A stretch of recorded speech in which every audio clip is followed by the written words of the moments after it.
पिछले हफ्ते अलीगढ़ का एक वीडियो सोशल मीडिया पर वायरल हुआ। दिखाया गया कि एक मंदिर की दीवार पर किसी ने आई लव मोहम्मद लिख दिया है। फिर right wing handles, IT cell और ट्रोल आर्मी ने अपना काम शुरू कर दिया। हिंदू धर्म पर हमला हो रहा है, ये सब जिहादियों की साजिश है। जैसे जैसे मुसलमानों की आबादी बढ़ेगी उनका आतंक भी बढ़ेगा। यूं ही दुनिया नहीं थूकती इन थूकलमानों पर। कोई इन जिहादियों को बता दो, फिर हम खुदाई करवा देंगे तो मस्जिद के शिवजी के नाग ही निकलेंगे, वगैरह वगैरह। सारी बातें सोशल मीडिया पर चलने लगी। लेकिन पुलिस ने जांच शुरू की तो क्या होता है, तो पता चलता है कि मंदिर पर आई लव मोहम्मद लिखने का काम किया था जिशांत, अभिषेक, आकाश, दिलीप और राहुल ने, यानी हिंदू समुदाय के लोगों ने। वजह थी एक साधारण सा जमीन विवाद। इन पांचों का अपने मुसलमान पड़ोसियों मुस्तकीम और गुल मोहम्मद से झगड़ा चल रहा था और मुसलमानों को फंसाने का सबसे आसान तरीका इन्हें लगा दीवार पर आई लव मोहम्मद लिख दो और फिर पूरा मोहल्ला, पूरा शहर मुसलमानों को घेर ही लेगा, सोशल मीडिया पर घेर लिया जाएगा। पिछले 11 सालों में यही कमाया है हमारे समाज ने। सवाल ये नहीं कि पुलिस ने असली आरोपियों को पकड़ा या नहीं पकड़ा, सवाल ये है कि जब तक सच्चाई सामने आई तब तक कितना जहर फैलाया जा चुका था, सोशल मीडिया पर कितनी गालियां दी जा चुकी थी, अफवाहें फैलाई जा चुकी थी, दंगों की बात तक चलाई जा रही थी और जिन मुसलमानों पर सोचिए इल्ज़ाम लगाया गया होगा उनके जीवन में किस तरीके का भूचाल मच गया होगा। लेकिन जब सच बाहर आया तो उसके आने के बाद उन सोशल मीडिया नफरती चिंटुओं ने क्या कोई माफ़ी मांगी कभी? वो सभी पोस्ट्स क्या डिलीट करवाए गए? नहीं। अब ये एक पैटर्न है और देर होने से पहले इसे समझना बहुत ज़रूरी है। आज सत्ता की चाहत में कोई भी मुसलमानों को कैसे भी बरगलाकर आगे बढ़ जाना चाहता है। तो कहाँ से आती है ऐसे लोगों को फंडिंग? किसके इशारों पर और कैसे अंजाम दिया जाता है अलीगढ़ जैसी घटनाओं को? फैक्ट्स एंड फिगर्स के इस एपिसोड में आई विल एक्सप्लेन। नमस्कार, मैं हेमंत और आप मॉलिटिक्स देख रहे हैं। 27 जुलाई 2025 को लंदन से स्कॉटलैंड के ग्लासगो जा रही फ्लाइट में बैठा एक आदमी जोर जोर से अल्लाहू अकबर चिल्लाने लगता है। अल्लाह अकबर, अल्लाह अकबर, अल्लाह अकबर। फ्लाइट लैंड होती है, सुरक्षा एजेंसियां उसे पकड़ लेती हैं, लेकिन इससे पहले कि कोई अधिकारी बयान देता, सोशल मीडिया पर वीडियो वायरल हो गया। बीजेपी समर्थक पेज, ट्रोल अकाउंट्स, कट्टरवादी हैंडल्स, सबने इसे मुसलमानों का आतंक बताना शुरू कर दिया। भारत में बैठे लोग सिर्फ एक वीडियो के आधार पर मुसलमानों को गाली देना शुरू कर चुके थे, लेकिन जब बीबीसी की जांच सामने आई तो पता चला कि वो आदमी मुसलमान था ही नहीं, उसका नाम था अभय नायक, एक हिंदू। अब सोचिए, अगर वही आदमी मुसलमान होता तो भारत के न्यूज़ चैनल पूरे हफ्ते चिल्लाते रहते, प्राइम टाइम पर बहस होती रहती, मुसलमानों की मानसिकता ऐसी क्यों, देश असुरक्षित क्यों, हिंदू खतरे में है। लेकिन जब आरोपी हिंदू निकला तो खबर गायब हो गई। कोई ब्रेकिंग न्यूज़ नहीं चली, कोई बहस नहीं हुई, कोई गुस्सा नहीं। यानी पैटर्न साफ है, अगर अपराधी मुसलमान दिख जाए तो नाम जोर जोर से चिल्लाओ, उस पर राजनीति करो, नफरत फैलाओ, और वो अगर हिंदू निकल आए तो उम्र और जेंडर बताकर बात को खत्म कर दो, नाबालिग था, ये था, वो था, पागल बता दो उसको। अलीगढ़ और ग्लासगो की ये दोनों घटनाएं दिखा रही हैं कि अब क्राइम में असली फैक्ट्स मायने नहीं रखते, मायने रखती है सिर्फ कहानी। कौन कितनी बड़ी कहानी कह सकता है? कहानी हमेशा एक ही दिशा में लिखी जाती है, मुसलमान बराबर खतरा। आरोपी कौन है, क्यों किया, क्या वजह थी, ये बात की बातें हैं। पहले हमलावर तय कर दिया जाता है, फिर सब बाद में आता है, लेकिन तब तक नुकसान हो चुका होता है। लोगों के दिमाग में नफरत बो दी जा चुकी होती है और नफरत बोने के ये तरीके सिर्फ भड़काऊ नारों, अफवाह और पोस्टर तक सीमित नहीं है, बल्कि नफरत बोने के लिए किसी की जान तक को दांव पर लगाया जा सकता है। इसी साल 14 जुलाई को कर्नाटका के बेलगांव जिले के एक गांव में मौजूद प्राइमरी स्कूल में एक ऐसी घटना हुई। इस स्कूल में पढ़ने वाले 11 बच्चों की अचानक से तबीयत खराब हो गई और बच्चों को हॉस्पिटल में भर्ती करना पड़ा। शुरुआत में मामला फूड पॉइजनिंग का लगा, लेकिन जब जांच की गई तब मालूम हुआ कि स्कूल की टंकी के पानी में किसी ने जहरीला पदार्थ मिला दिया है। पुलिस ने छानबीन की और छानबीन करने के बाद गांव के 3 लोगों को हिरासत में लिया, सागर पाटिल, कृष्णा मदार और मगन गौड़ा पाटिल। सागर पाटिल, जिसने पूरा प्लान बनाया था, वो Hindu right wing group Shri Ram सेना का प्रेसिडेंट था। तीनों आरोपियों के पकड़े जाने के बाद बेलगावी के एसपी भीमाशंकर बताते हैं कि सागर पाटिल ने यह काम इसलिए किया ताकि वो प्राइमरी स्कूल के हेडमास्टर सुलेमान गोरी नायक को, एक मुसलमान जो हैं, उनको बदनाम कर सके, उनका ट्रांसफर कहीं और करवा सके। इसी तरह की एक घटना 29 मार्च 2023 को आगरा में भी देखने को मिली थी। इस समय ऑल इंडिया हिंदू महासभा के मेंबर जितेंद्र कुशवाहा ने पुलिस में शिकायत दर्ज की कि 4 मुसलमान शख्स मोहम्मद रिजवान, मोहम्मद नकीम, मोहम्मद शानू और इमरान कुरैशी ने गौ हत्या करके मीट बेचने की प्लानिंग की है।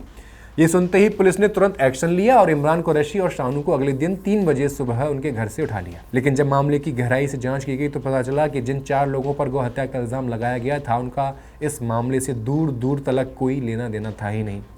पुलिस ने कॉल डिटेल्स रिकॉर्ड्स चेक किए तो पता चला कि जिन लोगों पर इल्ज़ाम लगाया गया वो तो उस जगह पर पिछले 1 महीने से गए ही नहीं थे। उल्टा जितेंद्र कुशवाहा और उसके साथियों का लोकेशन उस क्राइम सीन के पास ही मिला। सीसीटीवी फुटेज ने भी साबित कर दिया कि ये सब पहले से प्लान किया गया था।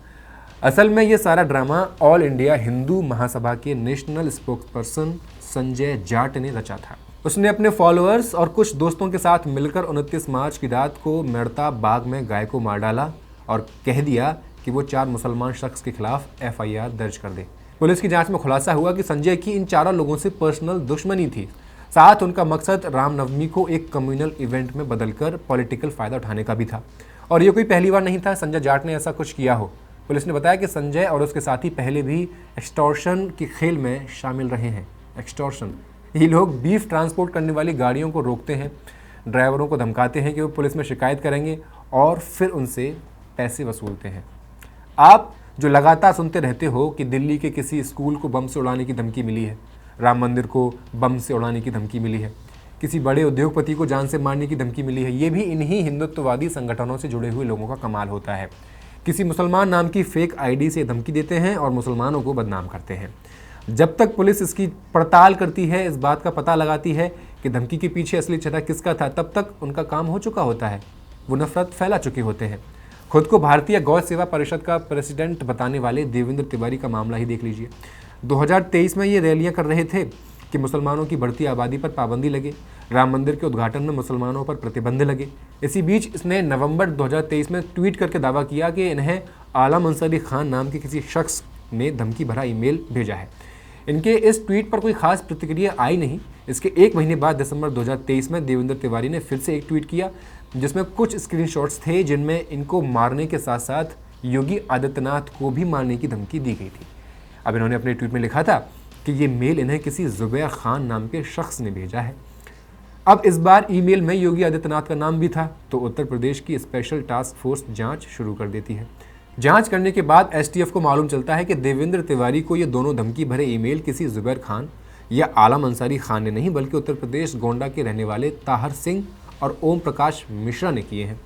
पुलिस ने बताया कि धर्मेंद्र तिवारी के कहने पर ताहर सिंह ने 2 फेक ईमेल आईडी आलम अंसारी खान 608@gmail.com और जुबैर खान ISI 199@gmail.com बनाई थी।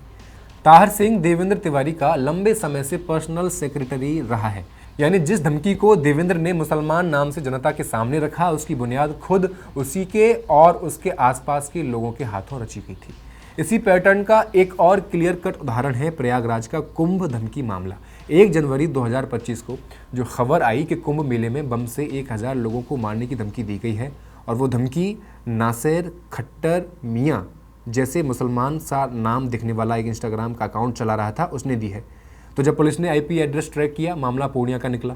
पूर्णिया में छापेमारी की तो जो पकड़ा गया वो कोई और नासिर पठान नहीं था बल्कि 11वीं क्लास का 17 साल का छात्र आयुष कुमार जायसवाल निकला। उसने ये सब अपने मुसलमान क्लासमेट नासिर पठान से बदला लेने के लिए किया था और एक निजी झगड़े को उसने पूरे समुदाय के खिलाफ हथियार बना दिया। ये ताकत इन्हें कहाँ से मिलती है? कौन है इसके पीछे? पत्रकार अलीशान जाफरी स्क्रॉल को दिए अपने एक इंटरव्यू में बताते हैं कि जब कोई अपराधी मुसलमान नाम से पकड़ा जाता है तो न्यूज़ और सोशल मीडिया में उसकी पहचान को खूब उछाला जाता है ताकि मुसलमानों के खिलाफ नफरत बढ़ सके। लेकिन अगर अपराधी का नाम मुसलमान नहीं होता तो उसकी पहचान को सिर्फ उम्र या जेंडर तक सीमित रखा जाता है। इन सब मामलों को देखने के बाद ये साफ हो जाता है कि पर्सनल दुश्मनी और पॉलिटिकल फ़ायदे के लिए एक फेक मुसलमान की नाम की आईडी बनाकर उसका इस्तेमाल किया जाता है और इसका मकसद है कि समाज में कैसे भी इस्लामोफोबिया को हवा दे दी जाए, चाहे वो धमकी भरे ईमेल हो, सोशल मीडिया पर फेक आईडी से भड़काऊ पोस्ट हो या फिर धार्मिक नारे लिखकर जांच भटकाने की कोशिश। इस पैटर्न से समाज लगातार 2 हिस्सों में बढ़ता जा रहा है। सत्ता के लिए नफरत की फसल उगाई जा रही है। सबसे खतरनाक बात यह है कि ये सब कुछ अलग अलग घटनाएं नहीं हैं, ये एक ऑर्गेनाइज्ड पैटर्न है जिसे IT सेल से लेकर ट्रोल आर्मी तक और ज़मीनी स्तर पर राइट विंग कार्यकर्ताओं से लेकर बड़े बड़े नेता तक सब मिलकर पोषित करते हैं। लेकिन एक सवाल खड़ा होता है, जब सच बार बार सामने आता है, पुलिस बार बार असल अपराधियों को पकड़ती है, तब भी ये झूठे नैरेटिव इतनी तेज़ी से क्यों फैल जाते हैं? जवाब भी इसका साफ सा है, क्योंकि सिस्टम, मीडिया और पॉलिटिक्स तीनों मिलकर इस झूठ को हवा देते हैं। मीडिया हेडलाइंस बनाता है, मुसलमान ने मंदिर उड़ाने की धमकी दी, लेकिन जब सच्चाई सामने आती है कि आरोपी कोई राइट विंग कार्यकर्ता था, तो खबर गायब हो जाती है। आप इस पैटर्न के बारे में क्या सोचते हैं? आप कितने अवेयर हैं इसको लेकर? हमें कमेंट सेक्शन में लिखकर ज़रूर बताएं और मॉलिटिक्स को सब्सक्राइब कर लें। बहुत बहुत धन्यवाद।